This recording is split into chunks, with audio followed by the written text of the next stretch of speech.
اس train کا انتظار کر رہے ہیں، استقبال کر رہے ہیں مسلمانوں کا کہ جو بھارت سے مسلمان پاکستان میں منتقل ہو رہے ہیں، جب ان کا انتظار کر رہے ہیں، جب وہ ٹرین ریلوے ٹریک پر اسٹیشن پر آ کر رکتی ہے، تو جب اس ٹرین میں سے کوئی بندہ باہر نہیں نہ نکلتا، یہ جو صاحب قائد اعظم محمد علی جناح رحمۃ اللہ تعالی علیہ کے ساتھ استقبال کرنے کے لیے ریلوے اسٹیشن پر موجود تھے، جب کوئی باہر نہیں آیا تو یہ خود ٹرین کے ڈبوں کے اندر داخل ہوتے ہیں، تو آگے کا جو منظر تھا نا، وہ منظر دیکھ کر ہر ایک حیرت میں مبتلا ہو گیا، ہر ایک کی حیرت گم ہو گئی۔ یہ تو وہ مسلمان ہیں کہ جو اس وطن کے اندر آزادی کے ساتھ اپنی زندگی گزارنے کے لیے آ رہے تھے، کسی کا ہاتھ کٹا ہوا ہے، کسی کی آنکھیں نکال دی گئی ہے، کسی کا سر قلم کر دیا گیا ہے، کسی کے کان اس کے چہرے کے ساتھ نہیں ہے۔ اس طرح ہم نے اس وطن کو حاصل کیا ہے، اور اس کی آزادی کے دن ہم لوگ کیا کرتے ہیں؟ باجے بجا کے استقبال کر رہے ہیں۔ ہم تو ان شہداء کو گرانے کی عزت میں پیش نہیں کرتے۔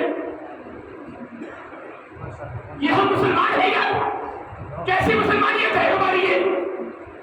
جس وطن کو حاصل کرنے کے لیے ہمارے آبا نے اپنی جانوں کے نذرانے پیش کر دیے،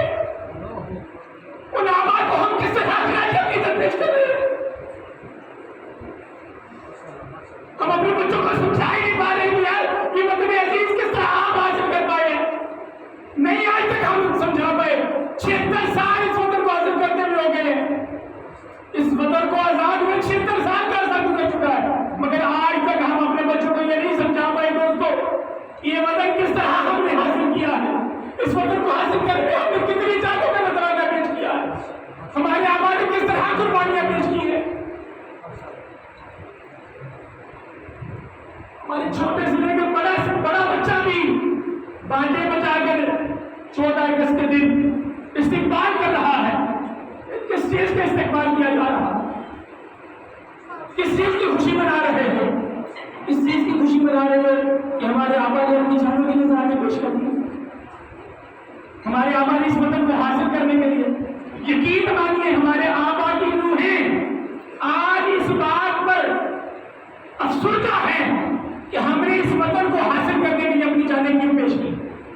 اپنی جانوں کو کیوں قربان کیا۔